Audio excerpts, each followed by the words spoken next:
Good morning, everybody. Uneducated economist here. Let me ask you guys something. You know who Alan Greenspan is, right? He was the chairman of the Federal Reserve. He was there at the Fed from like 1986 to 2006. It was like a 20-year span. So he was pretty influential in my life. He was basically there from the time I was 10 till the time I was 30. So he was a major part of when I went into work and the economy and different things that were going on there. Of course, I didn't know who Alan Greenspan was at the time. I only figured that out later. But yeah, I mean, he was before Powell, before Yellen, before Bernanke. There was Alan Greenspan. And some of the quotes that come from this guy were great. I love some of them. Listen to this. In the absence of a gold standard, there is no way to protect savings from confiscation through inflation. There is no safe store of value. The other one, I guess I should warn you. If I turn out to be particularly clear, you've probably misunderstood what I've said. That's a good one. Any informed borrower is simply less vulnerable to fraud and abuse.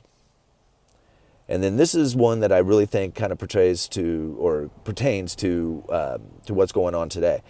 History has not dealt kindly with the aftermath of protracted periods of low-risk premium. So what he is basically saying is that during the aftermath of a low interest rate period, history has not done very well for those people. And he goes on to say here in this article that I found coming out of CNN, it says, Alan Greenspan, investors should prepare for the worst.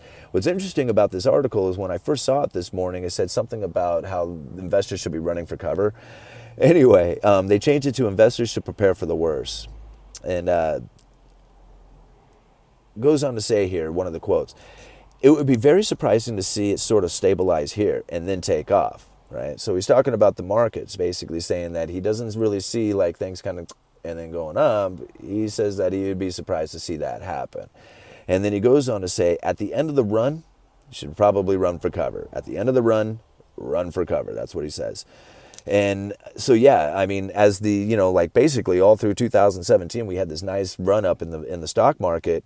And now he's basically saying, yeah, that's the end of that. So, you might want to get out. This is former Fed chairman, right? The volatility is a function of how we speak, think, and feel, and it is a variable, he said. Unless you can somehow radically change human nature and how we respond, this is what you'll always get and have been getting. You'll have to count on it if you're going to understand how the markets function. So he is basically saying that, yeah, everything's cool if you're having this nice gradual, run up, but the moment that you start having volatility, and now we're having volatility to the downside. Even though we're having these huge jumps to try and do like corrections to those downsides, the downside volatility is bigger than the upside, and he's basically warning on that. This article from CNN, it has a lot of administration bashing, and I'm just not really into that. So it goes on to say here something. In fact, it even kind of goes into some of this administration bashing coming out of Paul Krugman. Now, you guys know who Paul Krugman is, right? He's that, Nobel Prize winning economist, and he's a big time Keynesian, so he's really into like lower interest rates and money printing and stuff. And he says this in this quote, I am in the peculiar position of thinking the Fed should not raise rates. So he thinks they should keep them low like the president. But it shouldn't listen to the president, which is a hard position. Well, the president has the same position as you do, but you don't think the Fed should listen to him because why? The president said it? I mean, come on. And then he goes on to say, there is a pretty good case for not raising rates right now. But to not raise rates in this beating would look like they are allowing themselves to be bullied. So he is basically saying, so to stand tough, you should make the decision that is against what you believe in order to show that you're a tough guy. Really? I mean, anyway. Going on back to Alan Greenspan and what he has to in reference to that whole administration and Paul Krugman agreeing but disagreeing that that they should raise rates. I mean, this whole battle thing. It's a bunch of BS to me. That's a bunch of white noise, right? It's like so you don't really hear what's going on. All right. This is what Alan Greenspan had to say about it. I have seen no evidence of that. Speaking of like the Fed like listening to the administration and going to make a decision off of making a decision off of what the administration has to say. He says, I have seen no evidence of that. And he goes on to say, who said during his tenure he figuratively wore earmuffs, myself, he says.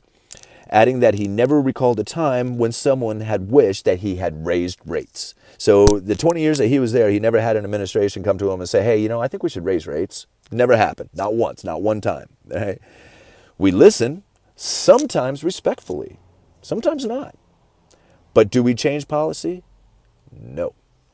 So I found that really interesting there. So even though you have a bunch of like, you know, administration talk and talking about the Fed being crazy and, you know, whatnot, what Alan Greenspan is saying, who spent 20 years there at the Fed, is saying the Fed doesn't listen to that. They don't listen to any of that. They look at data, they look at, you know, market indicators, they look at stuff that says, hey, this is where we need to be, right? And it's almost like a systematic process to it, you know, and not necessarily an emotional one because this guy is saying, hey, you better do it or else, you know. So anyway, I honestly feel the Fed is going to raise rates. I'm going a lot along the lines of Alan Greenspan, who also probably, you know, at least from the stuff that I was reading there, he kind of feels that they're going to be raising rates as well. And I can only assume that that he would probably pretty much right on the ball, you know, I mean, as far as people who would be guessing whether or not the interest rates would be rising. But anyway, thought that was a good one for you guys. Go check it out yourself. I don't know, what else do I have? Oh, there was something that came out of the BIS. I had one of the subscribers here is real adamant about, like, you know, hey man, you got to cover this. And I went and I saw a little blip on it, and I kind of read a little bit, but I never really got into it. And you know, he was right. So I'm going to try and do a video that came out from this statement that came out of the BIS a couple of days ago, and it's a kind of an extensive one. It's very deep and it's long. So I'm going to try and break it down and make it a little easier for all of us to understand. And anyway, yeah, come back for that one. Thank you guys very much.